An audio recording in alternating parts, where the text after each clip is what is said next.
बिस्मिल्लाहिर्रहमानिर्रहीम अस्सलाम वालेकुम। जंग तो अब छिड़ने वाली है और ये इतनी खतरनाक होने वाली है कि अमेरिका के एम्पायर हो सकता है इस पूरी लड़ाई के अंदर कहीं ना कहीं तबाह हो जाए। अब ये मामला सारा क्या हुआ है, देखिए हुआ ये है कि रात को डोनाल्ड ट्रंप ने मीटिंग की सिचुएशन रूम के अंदर। उस मीटिंग के अंदर ट्रंप ने कहा कि अब हमारे पास कोई रास्ता नहीं है, हमें खाक आइलैंड पर अपनी फौजें उतारना पड़ेंगी और वहां जाकर टेक ओवर करना पड़ेगा। इमेजिन कीजिए वहां पर इन लोगों ने क्या बताया और फिर वहां से बाबुल मंदब का केस सामने खुलकर आया। ट्रंप को ये इन्फॉर्म किया गया कि आप जो मामला अब करने जा रहे हैं ये ब्लंडर हो जाएगा, हमारे हजारों फौजी मारे जाएंगे और कैप्चर भी हो जाएंगे। जिस पर ट्रंप ने पहली मर्तबा ये नहीं कहा कि ऐसा नहीं होगा, उसने कहा मुझे खतरा है कि वाकई ऐसा होगा और इस सूरत हाल में हमें इस सिचुएशन को किसी ना किसी तरह हैंडल करना है। मैं खाक आइलैंड चाहता हूं लेकिन मैं ये नहीं चाहता कि मेरा कोई कमांडो मारा जाए। उन्होंने कहा कि ये मिशन जो है इसके कामयाबी के इम्कान 2% भी नहीं, ये फेल्ड होगा। अब जैसे ये मामला चल रहा है उधर से ईरान ने अपना सबसे खतरनाक कार्ड खेल दिया। यमन ने अनाउंस कर दिया है कि वो बाबुल मंदब क्लोज करने जा रहे हैं। देखिए, बाबुल मंदब क्लोज करने का मतलब है कि आपने ट्रंप को उसकी शारक से पकड़ लिया है। उसकी रीजन क्या है? स्टेट ऑफ हॉर्मस क्लोज है। अब मार्केट को जरा मंडे को ओपन होने दे, क्या होता है इनके साथ। स्टेट ऑफ हॉर्मस टोटली क्लोज है, ना वहां से शिप आ रहा है ना जा रहा है। उसके अलावा बाबुल मंदब क्लोज होगा, सऊदी अरब अपना तेल वहां से निकालकर भेजेगा, रेड सी भी क्लोज हो गया। तो आप ये समझ लें कि तेल की कीमतें बड़ी आसानी के साथ $130 बैरल क्रॉस करेंगी। फिर ट्रंप चाहे ट्वीट करता रहे चाहे बात करता रहे, सरेंडर के अलावा उसके पास कोई ऑप्शन नहीं होगा। ये है सबसे बड़ा मामला और ये इतना खतरनाक कार्ड है कि अब फिर उसके बाद दुनिया के 2 मेजर चोक पॉइंट्स क्लोज होने वाले हैं। ट्रंप जिस चीज को नहीं चाहता था वो होने जा रहा है। अब आप सोचें कि बैकएंड पर जब जंग बंद हो रही थी, जब आप हालात थे, ये असल में जो पॉइंट्स थे वो ट्रंप किसी ना किसी तरह मानकर और यहां से निकलना चाहता था, इसराइल नहीं चाह रहा था। अब ये तो 2 पॉइंट्स हैं, ये पूरे वर्ल्ड को तबाह कर देंगे। ये पूरे का पूरा वर्ल्ड आप समझ ले तबाह होने के लिए जा रहा है। यमन ने ऐलान कर दिया है कि हम यहाँ से बाबुल मंदब क्लोज कर देंगे। रेड सी को जब क्लोज करेंगे तो उसके बाद की सूरत हाल बिल्कुल आप समझ ले तबाह हो जाएगी। फिर उन्होंने साथ ये भी कहा दुनिया का कोई शख्स इसको खुलवा नहीं सकता। यमन के बारे में आप ये समझ लें कि मामला काफ़ी ज़्यादा ख़राब है।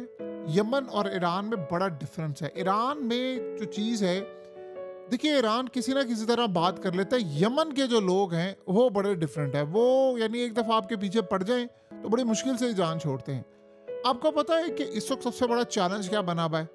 ईरान न्यूक्लियर इतना ख़तरनाक नहीं है, ईरान तरक्की याफ्ता ज़्यादा ख़तरनाक है। अब अमेरिका की पाबंदियाँ ख़त्म होती हैं तो ईरान में इतनी ज़्यादा खुशहाली हो जाएगी, जाहिर सी बात है उनकी करेंसी बेहतर हो जाएगी, उनके लोगों के पास पैसा होगा। ऑलरेडी उनके पास तेल के ज़खायर हैं, ईरान गैस पैदा करता है।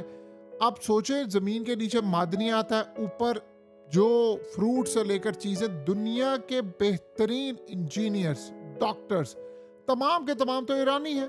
तो ईरान के पास सब कुछ है। वहाँ पर दुनिया के ख़तरनाक तरीन लोग रहते हैं जो दुश्मनों के लिए बड़े ख़तरनाक हैं। यानी अब आप सोचें कि ईरान फिर दुनिया को तेल देगा, गैस देगा, पूरे का पूरा यूरोप उसके घुटनों में आ जाएगा। आप बताएं, ईरान न्यूक्लियर तो सिर्फ एक बहाना है। ईरान न्यूक्लियर होकर इतना ज्यादा ताकतवर नहीं है जितना ईरान बगैर न्यूक्लियर के। इसीलिए तो ईरान अब कोशिश कर रहे हैं ना कि पाबंदियां हटे, पैसा मिले। वो न्यूक्लियर गिव अप करने को तैयार है, क्योंकि देखिए जिस दिन न्यूक्लियर चलेगा पूरा वर्ल्ड तबाह हो। रही बात, आपको किसी ने दुनिया को क्या बता, यानी 6000 न्यूक्लियर वॉर हेड हैं। आप सोचें कि रशिया उनको प्रोवाइड कर दे, नॉर्थ कोरिया प्रोवाइड कर दे, किसी को क्या पता है कहां पर क्या मामला हो जाए। सो इस सारे पॉइंट को अगर आप समझेंगे तो ये बात समझ आएगी कि सूरत हाल कहां पर जा रही है। दूसरी जानिब देखिए, रशिया ने इस जंग में भी कूदने का फैसला किया है। यूक्रेन को असल में पूरी तरह सपोर्ट बैकएंड पर किया जा रहा है और यूक्रेन की जो ड्रोन प्रोडक्शन है वो यूरोप में हो रही है, तुर्की में हो रही है, इजराइल में हो रही है। तो आज रूस ने भी क्लियरली वार्न कर दिया है कि इस जंग को बढ़ते बढ़ते यूरोप की गलियों तक, तुर्की तक, हर जगह तक ले जाने के लिए हमें कोई मसला नहीं है, क्योंकि आपको पता है तुर्की भी ड्रोन सप्लाई करता है यूक्रेन को। अब रूस ने कहा है कि यूरोप तुर्की और इसराइल ये हमारी रेंज में है। उन्होंने 23 के करीब जो साइट्स हैं उनको मार्क कर लिया है और कहा है कि अगर यूक्रेन की सपोर्ट बंद ना हुई तो वो अटैक करेंगे।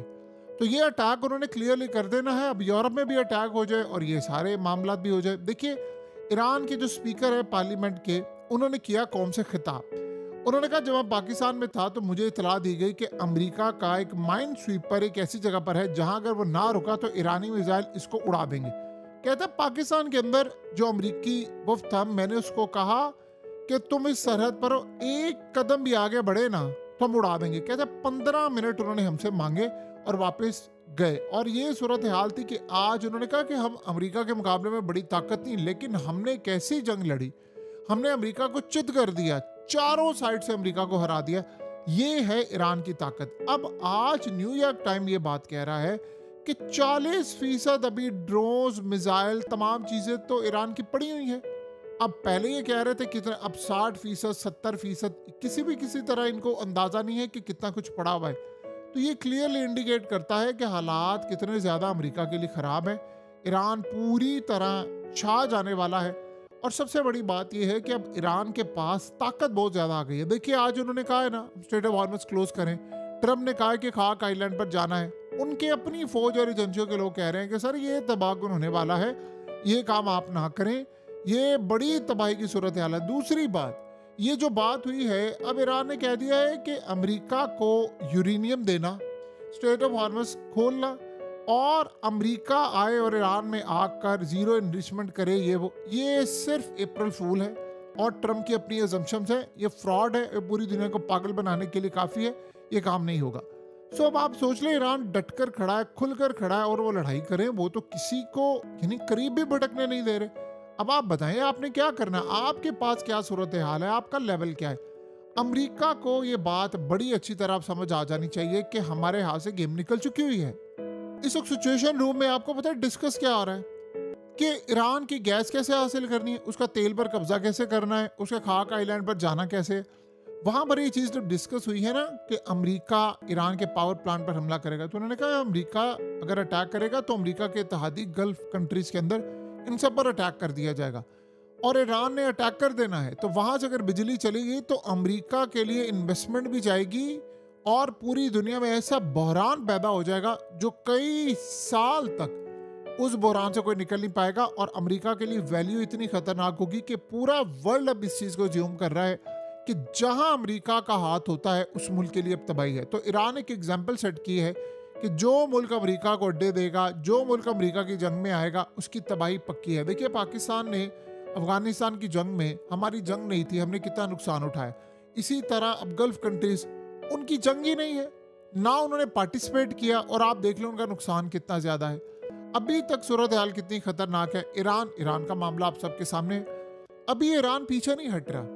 अमेरिका के पास बहुत कम चांसेस हैं अपने आप को इस पूरे खेल से निकालने के लिए। शिकस्त के अलावा उनके पास कोई ऑप्शन नहीं है। ट्रम्प को यह बात अच्छी तरह पता है। देखिए, एक गोल्डन अपॉर्चुनिटी थी कि अगर स्ट्रेट ऑफ हॉर्मुज़ ईरान ने ओपन किया तो आप भी बैकएंड पर चले जाते, ओपन करते। अगर आप वहां से ब्लॉक ना करते, ओपन करते, तो आप देखिए चीजें कितनी ज्यादा बेहतर हो सकती थी। अमेरिका को ये बात अच्छी तरह पता है कि हालात बड़े ज्यादा खराब हैं और वो किसी ना किसी तरह विक्ट्री चाहता है। पीछे से इसराइल का प्रेशर है। तो यहाँ ये मामला जो हो रहा है वो काफी ज्यादा अमेरिका के लिए परेशान कर देने वाला है।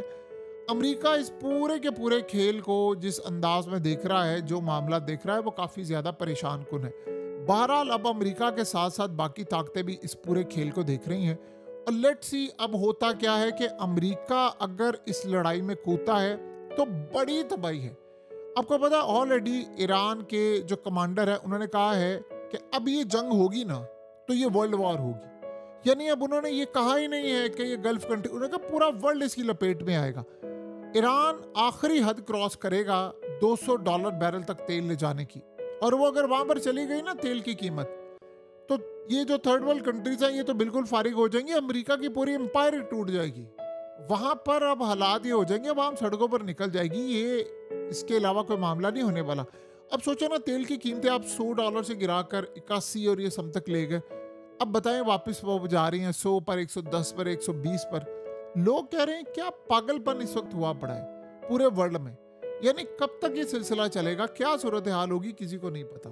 बहरहाल अब देखते हैं कि अगले कुछ अरसे के अंदर हालात किस जानिब जाते हैं, चीजें किस जानिब जाएंगी। लेकिन एक बात तय है, अमेरिका अगर ये जानबूझकर मिशन कर देगा ना खाक आइलैंड का, तो इस दफा उनके सारे कमांडोज रंगे हाथों लाइव पकड़े जाएंगे और फिर वो उनको छुड़ाने के लिए जो अपनी फौज भेजेगा ना, या अपनी एयरफोर्स या मिशन, वो भी फेल हो जाएगा। कितना फेल होगा, क्या मामला होगा, ये बात आप अच्छी तरह समझते हैं, लेकिन हालात इनके कंट्रोल से बाहर हो जाएंगे।